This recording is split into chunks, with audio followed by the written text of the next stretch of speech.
Irmãos aqui presentes, irmãs, da mesma maneira, todos nós que nos predispusemos a aqui nos encontrar para esse evento, onde em verdade é uma festa espiritual, quando procuramos, através da união propriamente dita, de esforços íntimos, de transformação moral, que é a proposta da veneranda doutrina espírita, aqui nos encontremos em loco para esta comunhão fraterna, aonde sabemos da presença dos benfeitores espirituais, os mentores e trabalhadores da dimensão extrafísica, das casas pelas quais organizaram o evento, como também de outras que procuram,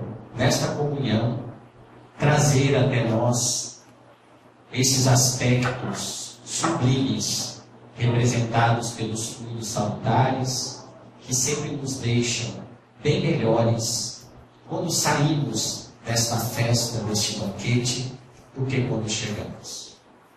Antes de mais nada, gostaríamos de dizer que não somos os representantes legais para abordarmos o tema pelo qual fomos convidados a fazer. Nada obstante, sem hesitar, não podemos deixar de cumprir com os nossos deveres. Por isso, desde então, pedimos a vossa paciência para que nessa despretensiosa exposição possamos falar daquele que, antes de descer à terra, o ungido de Deus fez com que avatares do seu reino pudesse vir preparar as fronteiras em suas dimensões terrestres, preparando o solo para o futuro. É da mesma maneira e por consequência que vamos ver nas epopeias revelações do Velho Testamento o anúncio da sua vinda à terra. Os profetas foram mordomos fiéis. Lembremos-nos de Gênesis, a primeira obra do Pentateuco mosaico, aonde ali Moisés, no capítulo 49 e no versículo 10, já nos traz esta concepção, dando o anúncio da vinda do Filho do Homem à terra. Diz com propriedade: não se afastará de Judá o cetro, nem a vara dentre nós, porque ela pertence àquele que virá e reinará toda a Israel, cuja sua presença é desde o princípio, desde toda a eternidade. Se formos buscar também no Velho Testamento, Isaías, profeta que vivera conosco aproximadamente 800 anos antes do Cristo, e todas as suas revelações são precisas. Em seu livro, no capítulo 7, versículo 14, vamos encontrar a predisposição, quando ele também nos informa o anúncio da vinda de Jesus à terra. Eis, diz Isaías, que ele mesmo vos dará um sinal, pois uma donzela conceberá e dará à luz um filho, e por-lhe-á o nome de Emanuel. Lá se encontra no livro de Isaías esta frase. Contemporâneo dele também foi Miqueias, outro grande profeta, que coloca no capítulo 5 do seu livro, encontrado no Velho Testamento, precisamente no versículo 12, quando diz: és tu, Belém e Efrata, tu que és pequenina dentre os milhares de Judá. Mas é de ti que há de vir aquele que também reinará toda a Israel. A ele todos obedecerão, porque ele é desde o princípio, desde toda a eternidade. Assemelha-se à proposta que Moisés fizera aproximadamente 500 anos antes. Desde então, vamos vendo, dentre outras enormes revelações, o anúncio de Jesus, porquanto o seu psiquismo já se encontrava presente no planeta Terra 2000 anos antes de sua vida. E estes profetas assumiram a incumbência de revelar, preparar a multidão, a terra em seus habitantes, para que ele pudesse vir a este planeta, cumprir o seu desiderato incomum, separando a história da humanidade em antes dele e depois dele. Muitos estudiosos do cristianismo e também pesquisadores da área científica interessam-se pelo fenômeno da estrela de Belém. Alguns observadores mais aguçados dizem que a estrela que conduziu os 3 magos à manjedoura singela na cidade de Belém, onde Jesus dignificou o seu nascimento, fora o cometa Halley, que passa pela Terra quando consegue imergir na sua atmosfera a cada 76 anos. Outros estudiosos dizem, precisamente, seguindo a concepção de Johann Kepler, o astrônomo alemão, que no ano de 1603 disse, devido às suas pesquisas, que a estrela que dignificara o nascimento de Jesus na cidade de Belém, cujos magos a seguiram, era a conjunção de 2 astros, Saturno e Júpiter. Alguns outros venerandos espíritos dizem-nos que há uma sucessão de eventos previamente planejados pelo grande plano cósmico, através de engenheiros siderais, cuja preparação é inacessível quando se fala em tempo para todos nós terráqueos. Mas, dentre essas grandes sucessões bem previstas, o campo magnético que se encontrava na tela astronômica na era de Peixes, quando Jesus estiver conosco, segundo essas entidades venerandas, era a conjunção dos astros de Júpiter, Saturno e Marte. O grande pesquisador Immanuel Velikovsky, judeu, naturalizado russo, materializou em sua obra Mundo em Colisões, trazendo-nos nela uma outra concepção acerca da estrela que foi vista na cidade de Belém, levando, repetimos, os magos à singela manjedoura. Diz Immanuel Velikovsky que era a estrela, o astro de Vênus. E para quem já conheceu a astrologia e estuda a astronomia, Vênus é o símbolo sideral do amor.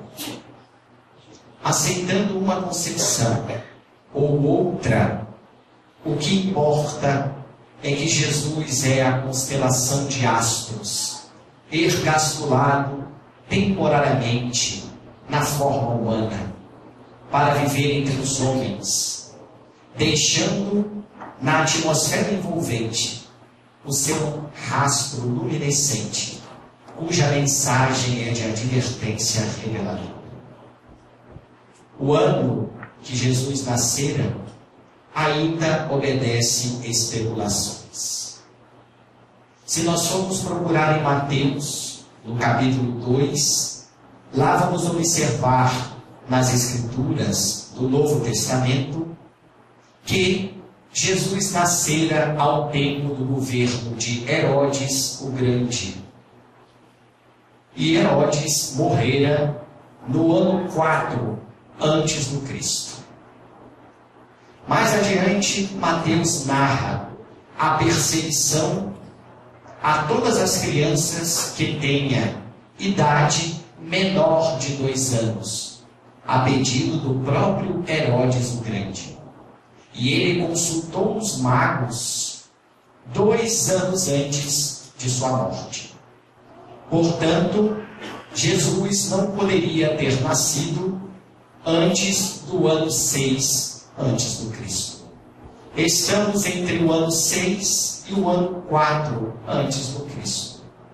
Há uma revelação de caráter espírita na obra Crônicas do Além-Túmulo, cuja psicografia Francisco Cândido Xavier traz, cujo autor espiritual é Humberto de Campos, que Jesus nascera no ano de 749 da fundação do governo de Roma, ou da fundação da República de Roma, que equivale, no calendário gregoriano, ao ano 5 antes do Cristo.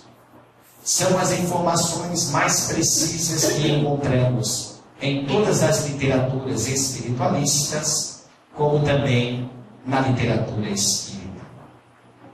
O dia pouco importa, mas segundo cálculos precisos de estudiosos acerca desta temática, não foge entre o dia 6 de abril e 8 de abril, a data pela qual Jesus nascera. Para nós, o que importa é o nascimento moral, o nascimento espiritual.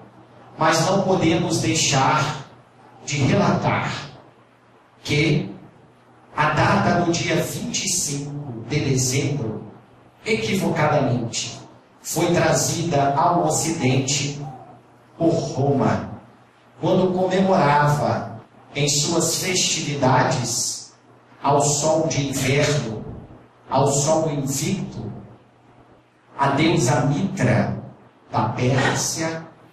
E então, desde já, a partir dessas comemorações feitas antes do ano 0, a partir do ano 7 depois do Cristo, foi-se estabelecido pela comemoração da deusa persa Mitra o nascimento de Jesus no Ocidente, no dia 25 de dezembro. Equivocadamente, obviamente, embora já tenhamos relatado que a data está entre o dia 6 e 8 de abril do seu nascimento. Jesus, quando queremos falar dele, nós temos que dividir a sua existência breve em 2 momentos. Um primeiro momento, Lucas narra no capítulo 2 do seu Evangelho. Foi o momento da Páscoa, que tem um significado fidedigno de passagem, quando buscamos no grego koini, o grego primitivo, que representa o momento em que Moisés, libertando o povo judeu do Egito, atravessa, passa pelo Mar Vermelho. Esta passagem, desde então, 1200 anos antes do Cristo, comemora-se o que hoje chamamos de Páscoa. E, não diferentemente, a época em que Jesus estivera conosco, comemorava-se a Páscoa. E aí está um momento singular. Dentre vários anos, Maria e José, todos os anos, iam a Jerusalém, a capital da Judéia, para a comemoração da Páscoa. Quando Jesus fizera 12 anos, eles 2 o levaram, Jesus participou da Páscoa aos 12 anos de idade, segundo o relato de Lucas, que pegou de Maria, sua mãe, que dissera a ele que o levara quando atingira 12 anos. Depois das festividades, o conglomerado de pessoas que iam a Jerusalém, dentre eles Maria e José, retornaram para a Galileia. Andando um dia, perceberam que Jesus não estava ao seu lado. Os dois, preocupados, começaram a procurá-lo dentre essa turba que tinham ido com eles para a comemoração dessas festividades. Pensando que Jesus estivera com outras crianças, depois de procurá-lo, não os encontraram. Retornaram para Jerusalém e somente 3 dias depois encontraram Jesus. Dentro do templo de Salomão, ou o templo de Jerusalém, aonde conversava com os doutores da lei, que estavam pasmos com as considerações que Jesus fazia na infância e como também com as perguntas e as respostas, acima do igual para com aqueles que eram doutos, conhecedores das leis judaicas e da doutrina do Torá. Quando seus pais ouviram, dirigiram-se diretamente a ele. E Maria pergunta-lhe, ao mesmo tempo aflita: por quê? Por que fizestes isto conosco, Jesus? Estamos há 4 dias à sua procura, cheios de aflição. Na presença dos doutores, a criança olha para os dois e diz: por que me procuráveis? Não sabíeis que mister se faz eu estar nos negócios de meu Pai? Maria olha para João e João para Maria. Ele era carpinteiro. O que tem a ver o templo de Jerusalém com a carpintaria? E ficaram sem entender o que Jesus quisera dizer. Obviamente ele falava das coisas de seu Pai, cuja intimidade tinha para falar de Deus, utilizando-se desta concepção paternal. Nós chamamos de Deus, ele chamava de Pai. Falava do reino dos céus, daquilo que precisava trazer e tratar. Por isso se encontrava no templo de Salomão. Seus pais não o entenderam. Jesus retorna com eles até a Galileia. Este é o primeiro momento de Jesus que conhecemos. O segundo só pode ser visto a partir do ano 30 no calendário gregoriano, depois de Cristo. Porquanto dos anos 30 aos anos desses 3 ao ano 33 foi o momento em que ele veio cumprir o seu messianato. Há uma lacuna entre os 12 anos e os 30 anos de Jesus, que ninguém até hoje conseguiu revelar com propriedade, senão em concepções e especulações fidedignas. Mas na terra não há comprovação alguma de sua presença durante este período de 18 anos. E aos 30 anos ele aparece. Foi naquela ocasião em que Canaã, João Batista do Evangelho, batizava na cidade de Salim e a multidão o cercava. Lá estava o Filho do Homem, no meio de toda a gente que procurava purificar os corpos sujos de pecado. Eram gente de todos os cantos, da Galileia, das cidades de Corazim, Magdala, Betsaída, da Judéia ao sul, da capital de Jerusalém, dos seus entornos. Eram pessoas vindas do Líbano, da Síria, das cidades que margeavam o mar Mediterrâneo, de Jope, de Silo, de Sidom. Vinham pessoas do Egito, da África, todos para serem batizados por Iocaná. Ele vinha de mãos vazias. A sua túnica e o seu manto vermelho testificavam a sua condição humilde. De alta estatura, tinha na beleza o porte, a graça e a simplicidade desses seres que convivem com a natureza. Os seus cabelos longos caíam sobre os ombros. Era de um nazareno. O seu rosto, ninguém poderia classificá-lo como de um típico judeu, porque não era um rosto comum e nem se assemelhava a esta ou aquela etnia.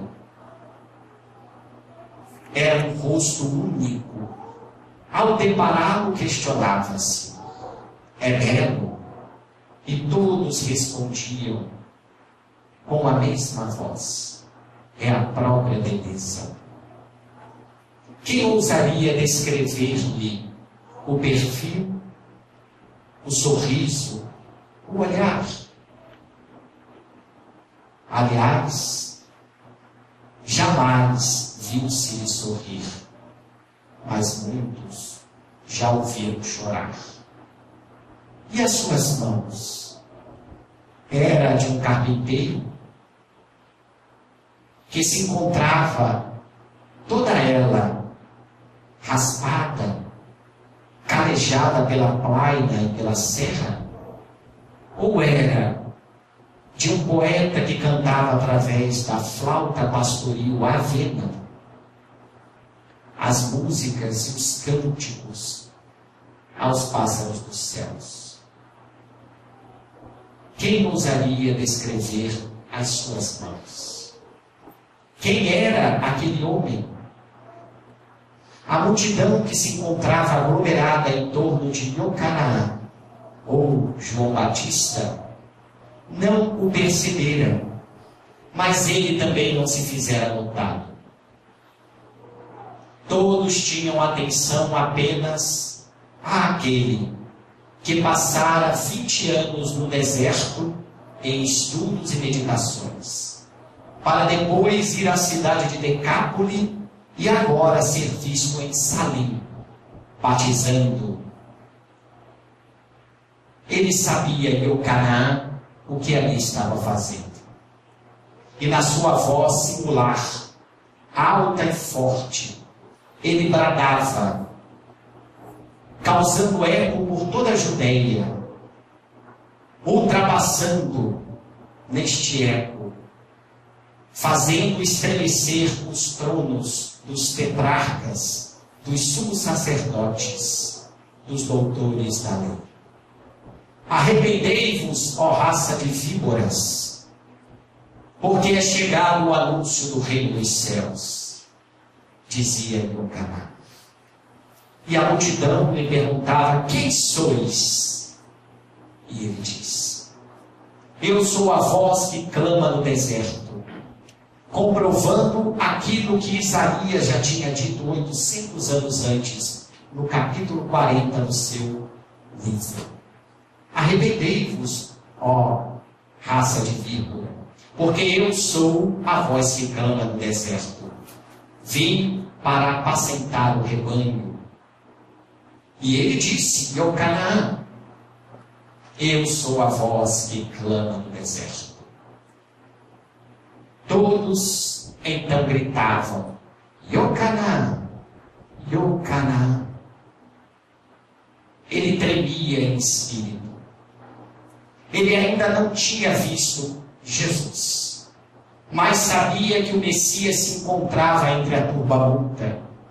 Aquele dia em Salim, O céu brilhava em luzes. Os pássaros cantavam uníssonos. A folhagem das palmeiras e das figueiras refletia o verde em abundância. Parecia que os rios, os montes, a terra cantava e gritava em uma só voz: Emmanuel, Emmanuel. O sol estava a pino, era meio-dia. Chegou o grande instante. E o Canaã treme em espírito, porque vê a Jesus, e os olhos de Jesus fixam os seus. Naquele momento, ele diz para consigo: Ei-lo, ele, Emmanuel, feliz, regozijante, sai do rio Jordão e suas mãos encontram com as mãos de Jesus. Naquele momento parecia ser o encontro de duas estrelas, mas a multidão encontrava-se alheia àquele momento ímpar.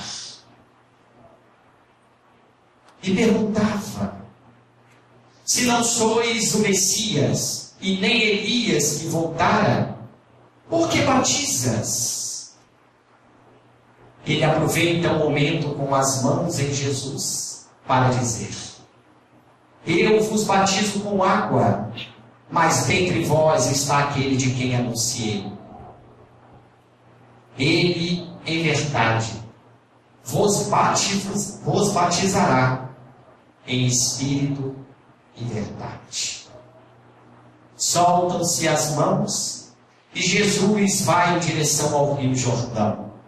E ele aproveita o momento para bradar novamente: eis o homem, eis o Cordeiro de Deus, eis aquele que tira o pecado do mundo. O meu espírito está em exaltação ao meu Deus, ao meu Criador. A multidão nada percebia daquele instante incomum. Ele adentra o rio Jordão e depara-se com Jesus, que ele pede: vim para ser batizado. No momento, Iocanaan lhe opõe de forma humilde: como? Eu é que careço ser batizado por ti, e tu vens a mim? Jesus obtempera: deixa assim por ora, porquanto o mistério se faz seguir a vontade, a justiça de meu Pai que estás nos céus. É o momento em que Iocanaan então pega a Jesus e mergulha-o sob as águas do rio Jordão, na cidade de Salém. Quando então Jesus levanta, ele diz: eis aqui aquele de quem vim preparar o caminho, aquele que veio após mim, mas que foi antes de mim. E na narração de João, lá se encontra: eis que um espírito desce do céu e uma pomba pousa-lhe nos ombros, e uma voz diz: eis aqui o meu filho amado, e nele me contemplo. Hoje, à luz da doutrina espírita, podemos naturalmente identificar este fenômeno conhecido depois dos estudos do nosso pré-claro codificador, como a pneumatofonia. Mas, depois que Jesus vai saindo, ele, depois de ter dado o recado, ninguém dá a verdadeira atenção que deveria ao Filho do Homem. No dia seguinte, batizando da mesma maneira, encontrava-se em Iocaná. E vê Jesus andando à margem e buscando o bosque. Ele aproveita para chamar os seus discípulos, dentre eles João, que mais tarde seria um dos evangelistas, e André, que também era discípulo de João Batista. Eis ali o Cordeiro de Deus. Vá, segui-o. E os dois vão atrás de Jesus, formando os primeiros dois dos 12 que viria adiante no colégio apostólico. João, André, depois Simão Pedro, mais tarde Filipe e Natanael. Logo a seguir viria aquele que dentre os 12 é o único que não tinha a injunção ou não era pescador.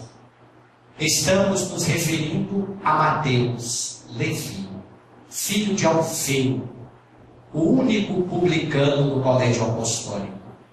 E pedimos licença neste momento para narrar as peculiaridades do seu chamado, porque fora diferente o momento do convite feito a Mateus quando comparado aos outros. Ele era detestado, Mateus, pelos seus compatriotas. Era um escrevente da alfândega, um publicano, portanto. Era aquele que contava todos os dracmas, os certésios, a moeda judaica e romana que deveria ser destinada ao Império Romano, cuja Judéia estava sob o jugo.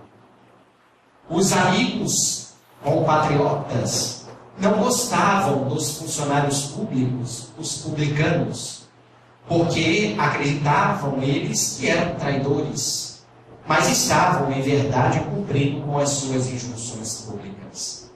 Não era diferente Mateus. E numa manhã de sábado, em frente à alfândega, o mercado corria em abundância. Ele vê alguns homens. Era João, André, Simão, Filipe e Natanael, envolto em um homem que o deixara impressionado. Quando ele fitou a presença principal daqueles homens, e era Jesus, Jesus também o fita. Ele foi envolvido pelo psiquismo do mestre a tal ponto que aquelas irradiações magnéticas detomaram todo o espírito. Nas conjunções de seu corpo espiritual, obviamente, o perispírito, segundo a denominação da doutrina espírita. E perguntou: o que estou fazendo aqui? Lógico, trabalho na alfândega, mas jamais estive aqui numa manhã de sábado. Não tive aqui em nenhum momento, porque estou hoje à frente da alfândega. Nós sabemos que era o momento em que precisaria estar, porque fora conduzido pelas entidades invisíveis para este primeiro encontro, aonde conseguiu ver este homem incomum. Voltou ao seu lar e à tarde, como comumente fazia na cidade de Cafarnaum, aonde residia, foi à sinagoga para ouvir as pregações que sempre ocorriam nas tardes de sábado. Quando lá chegou, quem era que iria pregar à tarde? Ele, Jesus. Quando Jesus terminou de falar o seu ofício religioso cumprido, Mateus sai da sinagoga e do lado de fora vai aguardando Jesus sair. E a multidão também, aglomerada em torno dele, procurava os tormentos íntimos que traziam consigo. Alguns endemoniados outros que tinham enfermidades de nascença. E Mateus observava de longe, mas em verdade queria estar perto de Jesus, porque sentia ali um amigo, mas temendo mais tarde as recriminações de seus compatriotas e principalmente outros publicanos, não poderia se aproximar de Jesus. De longe observava as curas, os dizeres, até que, impregnado com aquele ambiente, ele cai ao chão, num desmaio súbito, é arrebatado do corpo. Ele, em espírito, entra num transe que chamaríamos hoje de um estado alterado de consciência. Fora do corpo, porque fora arrebatado em espírito, ele se vê rodeado de livros. Mas não eram os mesmos livros da alfândega, com as contas, com os cálculos e com as suas devidas moedas, dracmas, sertésios, envoltos desses compêndios. Mas eram livros que falavam de mensagens renovadoras, de atitudes nobres, livros que pareciam sair dele, ou deles, luz. Já era uma premonição que tivera durante este transe psíquico, que seria um dos vários evangelistas, porque dentre os 4, Mateus fora o primeiro que narrara nos livros da vida algumas passagens do Mestre. Tivera esta premonição, este pressentimento, e quando retorna de chofre ao corpo, percebe que está sozinho. Todos já se foram, volta ao seu lar e, no dia seguinte, vai à alfândega, trabalhando, cabisbaixo, não tinha vontade de fazer nada. Estava num estado que hoje chamaríamos de nostalgia, que segundo as concepções psiquiátricas, é uma neurose com vários nomes pomposos que encontraremos na medicina odierna. A depressão tomava-lhe conta, porque o vazio existencial começara desde o momento em que vira aquela figura sublime e singular. Olhando para baixo, sem concentrar-se, ele percebe uma sombra na porta retangular da alfândega, que brilhava o sol do lado de fora, refletindo-se nas águas eriçadas do mar da Galileia, azul turquesa, a silhueta de Jesus. O seu choque foi tamanho que, quando observou esta silhueta, percebera que Jesus vinha em sua direção e lhe disse: Mateus, filho de Levi, filho de Alfeu, levanta-te e segue-me. Não foi um pedido, foi uma convocação.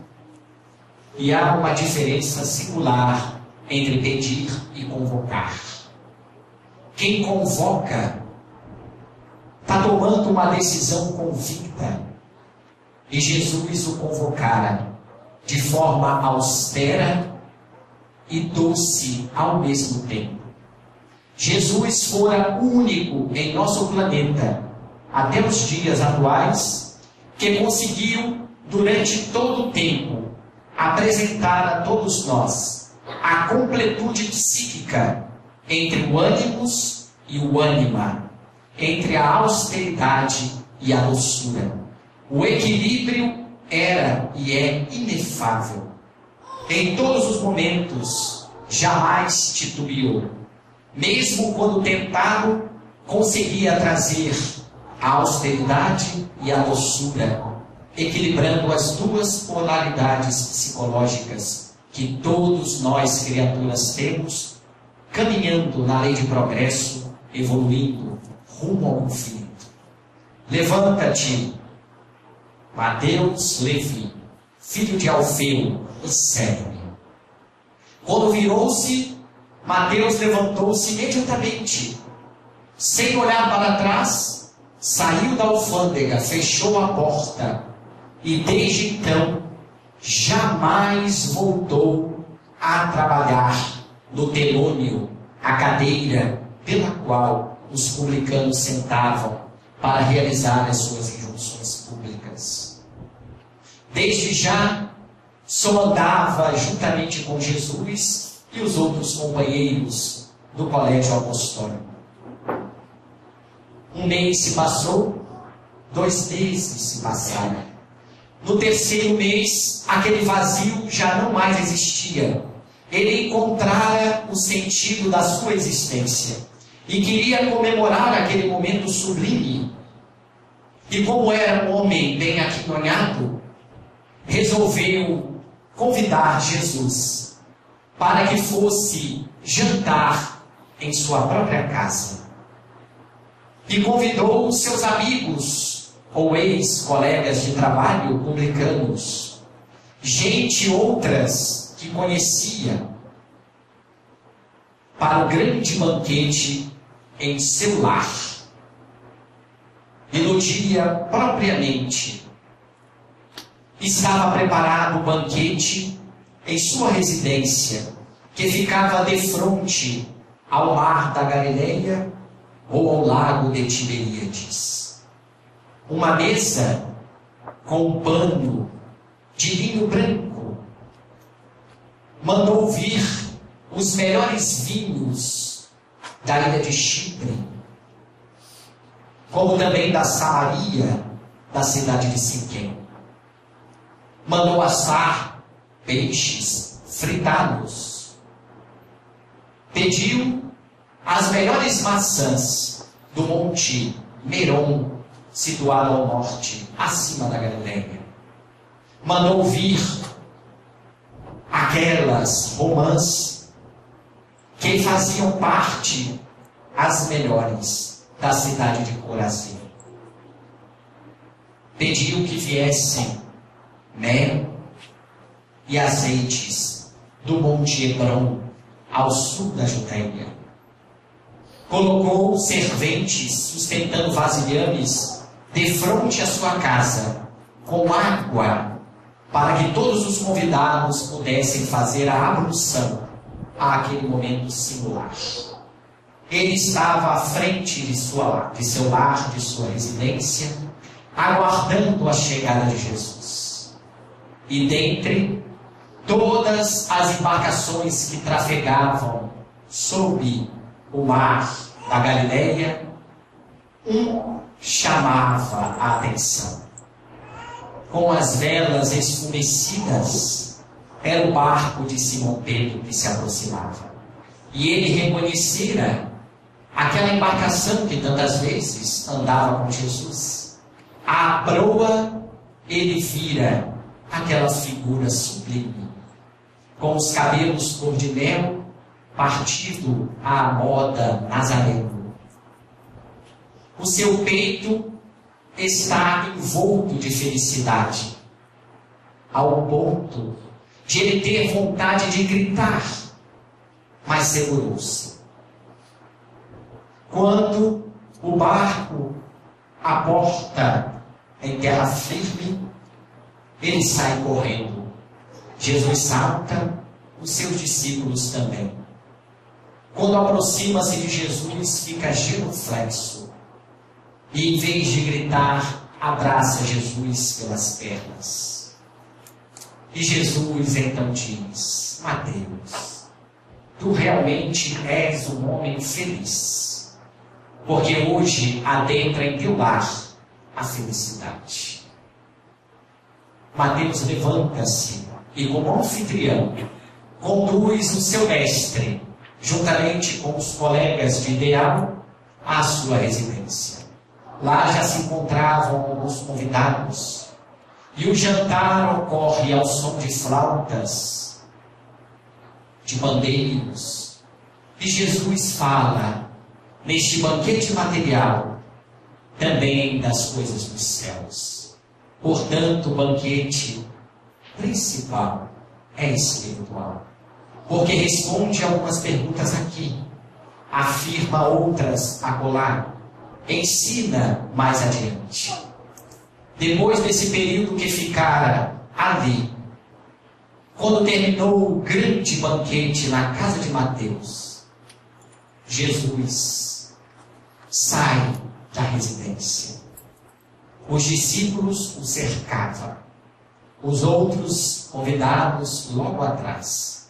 Mas ao lado do mestre estava Mateus, o anfitrião. Do lado de fora, porém, encontravam-se alguns invejosos, os fariseus. Não que tivessem ali porque não foram convidados. Alguns deles, Mateus convidara. Mas o orgulho e a soberba não os deixaram adentrar a este ambiente. E preparando uma tocaia do lado de fora, Mateus, quando os vê, vai recepcioná-los, distancia-se não muito do mestre, quando um deles, representando os outros, pergunta-lhe: Mateus, o teu mestre, que tu convidas para jantar em tua casa, como pode ele andar entre publicanos, entre pessoas de má vida? O coração de Mateus, de imediato, sofre uma taquicardia, fica com vasoconstrição periférica, começa a embranquecer. As suas emoções, portanto, foram abaladas. E Jesus, captando as irradiações da mente daquele fariseu e dos outros, vai até Mateus. E entre Mateus e o fariseu, Jesus emerge e olha para o fariseu, olho no olho, e diz-lhe: não são os sãos que precisam de médicos, mas sim os doentes. Proteger a Mateus, dizendo que ele era uma criatura sã e estava a cada momento procurando melhorar-se. Mas ao mesmo tempo dissera-lhes: todos vós, fariseus, aqui ainda são doentes da alma. Como conseguira desnudar, psiquicamente falando, aquele fariseu e tantos outros, aquele que recebera fulminantemente as irradiações dos pensamentos de Jesus, transformando os fluidos não sãos em fluidos sãos, abaixa a cabeça, porque percebera que Jesus falava dele, ou da representatividade dos fariseus. Calando-se, o fariseu com os outros viram as costas e se vão. Jesus volta com Mateus para junto dos discípulos em direção à embarcação do seu mundo. Passaram-se 2000 anos aproximadamente. E nós? Será que ainda nos encontramos como doentes da alma? Mesmo conhecedores, neste período dentre várias encarnações, várias existências, como enfermos da alma, doentes da alma? Sem dúvida. O orgulho e o egoísmo ainda jaz tenazmente nos tecidos sutis da nossa alma. Basta observar as nossas atitudes ignóbeis, quase que diariamente, esquecendo a mensagem renovadora do Mestre Jesus. Mas não fiquemos entristecidos por isso. Temos o Espiritismo, esta doutrina magnífica, este Consolador prometido pelo próprio Mestre, que vem convidar a todos aqueles que não desejam mais chafurdar-se nas ilusões, transitarem pelas questões ilusórias da carne, a mudar suas atitudes ignóbeis perante as leis divinas. Que doutrina é esta? Que nos dá a liberdade de pensamentos. Que doutrina é esta? Que cogita, que induz, que deduz ideias e fatos novos acerca das coisas e de seus efeitos. Que doutrina é esta que generaliza, que sintetiza, que aprofunda e que explica os motivos e os porquês dos fenômenos relacionados à vida e à morte? Que doutrina é esta que, no seu aspecto científico, investiga, experimenta, comprova e conceitua leis, todas elas naturais, porque fazem parte do processo evolutivo da lei do progresso? Que doutrina é esta que, depois de juntar as concepções filosóficas e científicas, atesta-nos a paternalidade divina, demonstrando que todos nós somos criaturas uma das outras, irmãs em Cristo, filhos numa concepção paternal do mesmo Pai, advindos da mesma substância que chamamos Deus. É o Espiritismo. Rendamos glória a esta doutrina diariamente, por trazer a todos nós de volta Jesus, em suas concepções inovadoras, que estão representadas no Evangelho, na Boa Nova, nas alvíceras que ele é, a representatividade do Senhor. O nosso preclaro codificador, Allan Kardec, na questão 625 do Livro dos Espíritos, questionou aos imortais da seguinte maneira, pedindo licença para parafrasear: qual é o tipo mais perfeito que Deus concebeu aos homens para servir-lhes de exemplo e de modelo? A resposta desta falange do Espírito de Verdade é uma só. 5 sílabas. Jesus. O ser mais notável da humanidade. A sua vida e a sua obra são as mais comentadas dentre todas as vidas e todas as obras, em todos os tempos e em todas as civilizações do orbe terráqueo. São mais de 60 mil obras catalogadas em seu nome, oficialmente falando. E muito ainda tem-se a falar dele e de sua mensagem. Jesus é o sol moral do mundo. Jesus é o maior exemplo daquele que tudo deu e nada pediu em troca. Jesus é a representatividade da bondade divina, que veio ao mundo dar testemunho da verdade. Jesus continua sendo ainda o maior desafio para todas as mentes odiernas que pretendam mudar no seu campo psíquico, para que, por consequência, os seus comportamentos e hábitos também sejam mudados. O Cristo, que conhecemos na personalidade de Jesus, é o eixo e o fim de todo o acontecimento. É o ponto misterioso do ômega, aonde se convergem todas as forças ascendentes, cuja a criação aparece como sendo a encarnação do Verbo divino. Jesus se misturou à massa sofredora. E ele era a saúde por excelência. Jesus submeteu-se ao arbitrário julgamento e era o juiz supremo.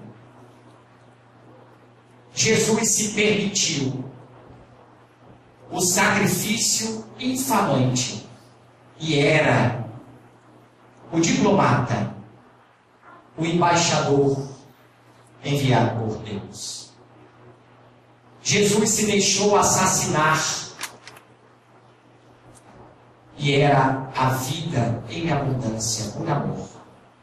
E pelo amor retornou àqueles que não o amaram para demonstrar a supremacia da verdade sobre a ignorância, do bem sobre o mal, doando-se nos séculos vindouros, a fim de que compreendamos a Ele. Porque Deus é a manifestação do amor, em que tudo penetra e sublima a tudo.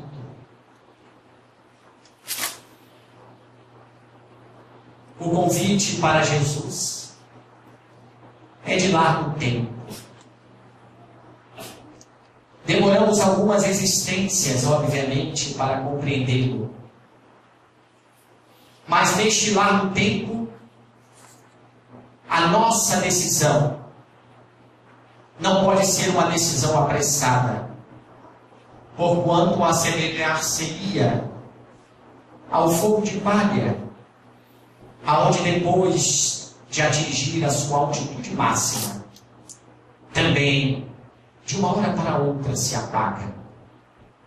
Da mesma maneira que neste largo tempo, a decisão não pode ser muito demorada, porque então perderíamos o princípio da oportunidade. Há um momento exato de escolha. Para Paulo, foi a entrada em Damasco. Para Gandhi, foi quando fora jogado do trem e humilhado. Para cada um de nós, há um momento singular que devemos tomar esta decisão.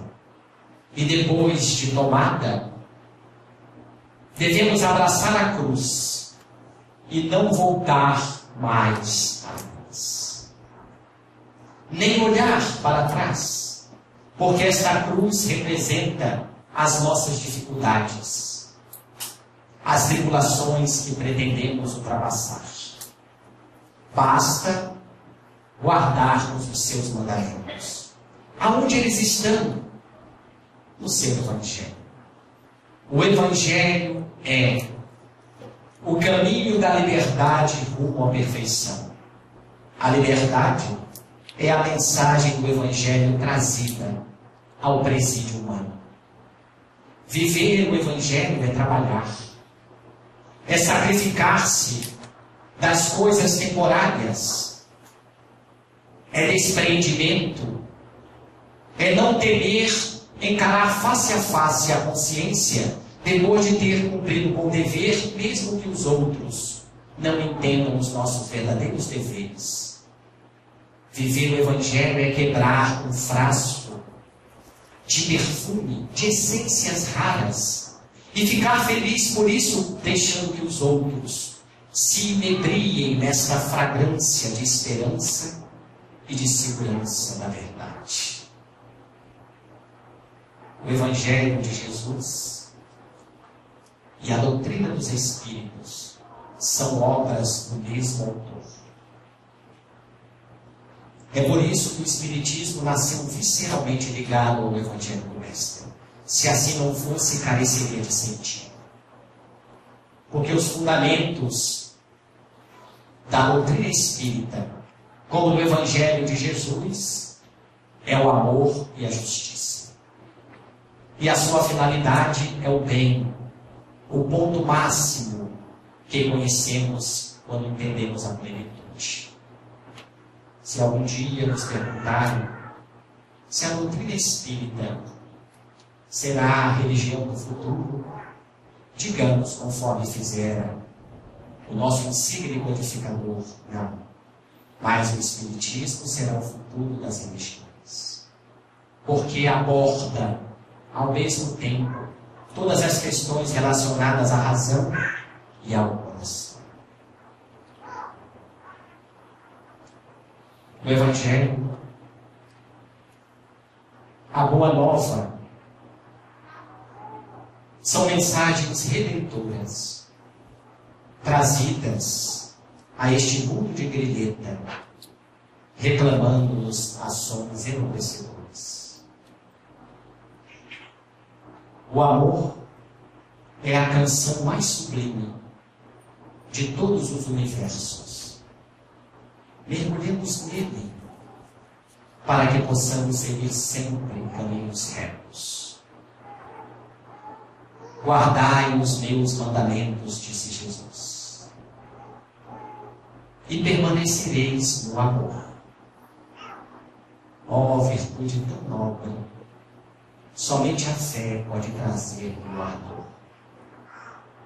O porquê da vida em Deus, o porquê de Deus é o amor. Ah, sabemos tão pouco da vida, mas não desanimemos. Temos Jesus, o Cristo nos ama. Fiquemos em paz.